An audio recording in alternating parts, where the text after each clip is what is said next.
Assalamu alaikum. Welcome to my class.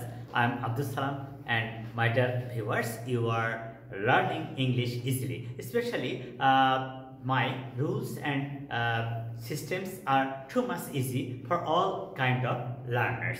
Today I am going to deliver a speech especially too much different and too much unique and too much important for all kind of examinees.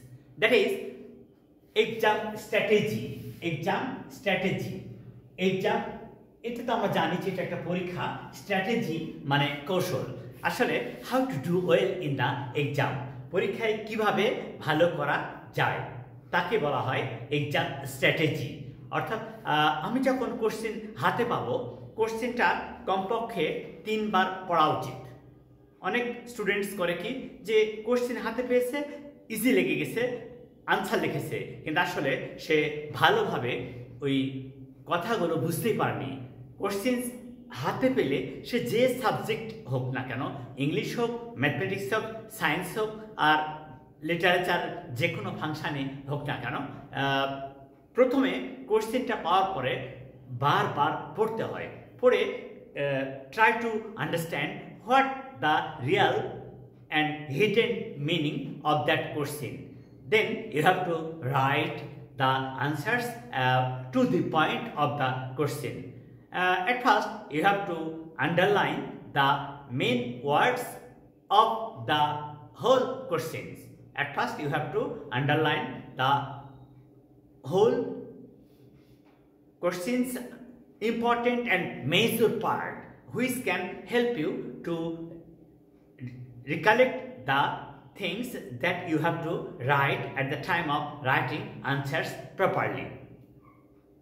আমরা অনেক সময় দেখি যে স্টুডেন্টসরা অনেক হাতে লেখা সুন্দর অনেক ভালোভাবে লিখতে পারে কিন্তু এটা কিন্তু সব সময় নয় বেশিরভাগ ছাত্রের হাতে লেখায় বা ছাত্রীদের হাতে লেখায় ভালো না সেই ক্ষেত্রে তাদের ব্যবহার করতে হবে double space bending double space bending which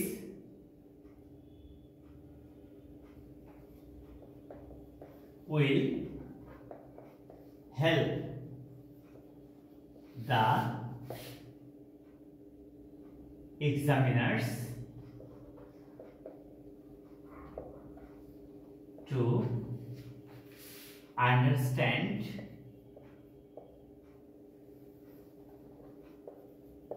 the writing of the examinees.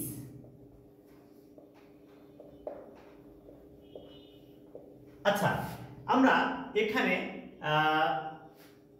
এই ডাবল স্পেস বেন্ডিং বলছি কেন এই ডাবল স্পেস বেন্ডিং কথা হচ্ছে তোমরা ভালোভাবে খেয়াল করে দেখো যে প্রতিটা ওয়ার্ডের মাঝে ফাঁকা প্রতিটা লাইনের মাঝে ফাঁকা আমার হাতে লেখা দেখো কিন্তু চমৎকার নয় কিন্তু রিডিং পড়া যায় এবং সেটা স্পষ্ট রিডিং পড়া যায় এবং সেটা স্পষ্ট আসলে যাদের হাতে লেখা ভালো নয় চমৎকার নয় আমার মতো তাদের উচিত এই ডাবল স্পেস বেন্ডিং ইউজ করা কারণ এই ডাবল স্পেস বেন্ডিং ইউজ করলে সে সহজেই এই যে এইটা ওয়ার্ডের মাঝে এই যে একটা গ্যাপ এই সেন্টেন্স এবং এই দুই সেন্টেন্সের মাঝে এই যে একটা গ্যাপ তাহলে রিডার্স বা এক্সামিনার্স সহজেই বুঝতে পারবে যে কোন ওয়ার্ডটা দ্বারা কি বোঝানো হচ্ছে একে বলা হয় ডাবল স্পেস বেন্ডিং অর্থাৎ প্রতিটা ওয়ার্ডের মাঝে ফাঁকা প্রতিটা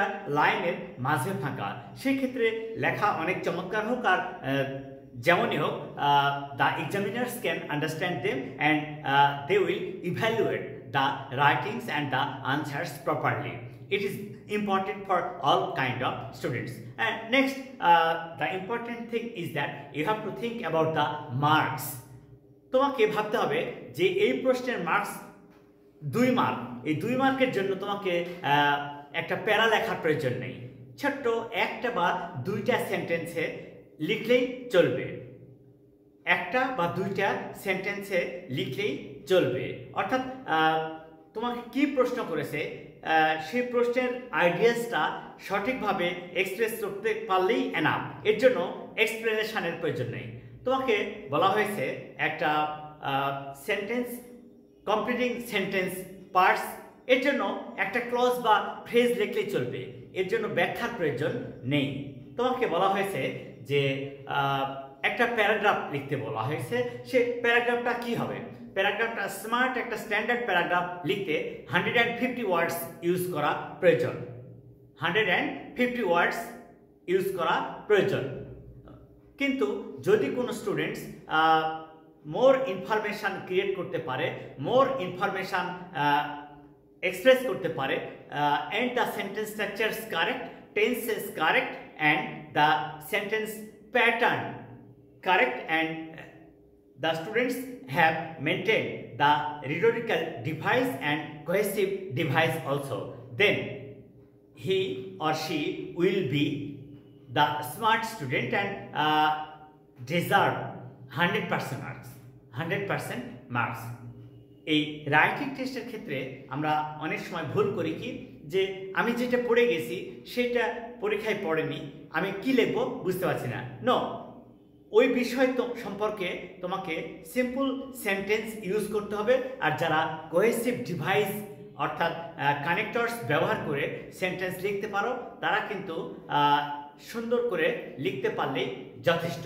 তারা ওই কোহেসিভ ডিভাইস ব্যবহার করে ছোট ছোট সেন্টেন্স বা কমপ্লেক্স বা কম্পাউন্ড সেন্টেন্স ব্যবহার করে ওই কম্পোজিশন, প্যারাগ্রাফ যাই হোক সেটা লিখবে। কিন্তু মনে রাখতে হবে যে কত মার্কসের জন্য লিখছি, একটা নির্দিষ্ট টাইম আমি সেটা ব্যয় করব। তার অর্থ এই নয় যে একটা কম্পোজিশন লিখতে বলেছে, কম্পোজিশনের মার্কস কিন্তু 8-এ 15, এসএসসিতে 12, তাহলে এর জন্য কিন্তু 30 মিনিটসের বেশি ইউজ করার প্রয়োজন নেই। আর যদি কেউ একটা কম্পোজিশন লিখতে 1 ঘন্টা ব্যবহার করে, তাহলে সে এক্সাম স্ট্র্যাটেজি ফলো করলো না। সেক্ষেত্রে আমরা দেখব যে একটা কোশ্চেনের শুরু থেকে শেষ পর্যন্ত কোন কোশ্চেনে কত মার্কস, সেই মার্কস অনুযায়ী উত্তর হবে। মাল্টিপল চয়েস কোশ্চেন একটা ওয়ার্ড বা একটা ফ্রেজ লিখলে কিন্তু কমপ্লিট। আবার যদি ওপেন এন্ডেড কোশ্চেন্স হয়, সেখানে মাত্র 2 মার্কের জন্য একটা সেন্টেন্স লিখতে হয়, বা 2 বা 3টা সেন্টেন্স লিখলেই যথেষ্ট। কিন্তু যখন আমরা একটা অ্যাপ্লিকেশান লিখব, অ্যাপ্লিকেশানের ফরম্যাট মানে স্ট্রাকচারটা পারফেক্ট হলে চলবে। অ্যাপ্লিকেশান কিন্তু হিস্টোরি না যে অনেক কিছু লিখতে হয়। পার্সোনাল লেটার বা প্রাইভেট লেটার যেগুলি, সেগুলিও একটা লেখার ধরন বা প্যাটার্ন আছে, সেটা অনুযায়ী লিখলে চলবে। অ্যাপ্লিকেশান সাধারণত 1 পেজেই লিখতে হয়, আবার সিভির ক্ষেত্রেও তাই। কভার লেটার 1 পেজে লিখতে হয়, আবার কারিকুলাম ভিটা যেটা, সেটাও 1 পেজে লিখতে হয়। যাদের হাতের লেখাটা তেমন ভালো নয়, তারা যত্ন সহকারে ওইটাতে বেশি সময় দিয়ে চমৎকার করে লিখবে, তাহলেই যথেষ্ট। আশা করি তোমরা এই এক্সাম স্ট্র্যাটেজিটা ফলো করবে এবং চমৎকারভাবে পরীক্ষা দিয়ে চমৎকার রেজাল্ট করবে, এবং তোমার পজিশনকে একেবারে state of your personality and your career, you will try your level best to do well in the exam, and you will cut a brilliant figure in the exam by following the exam strategy.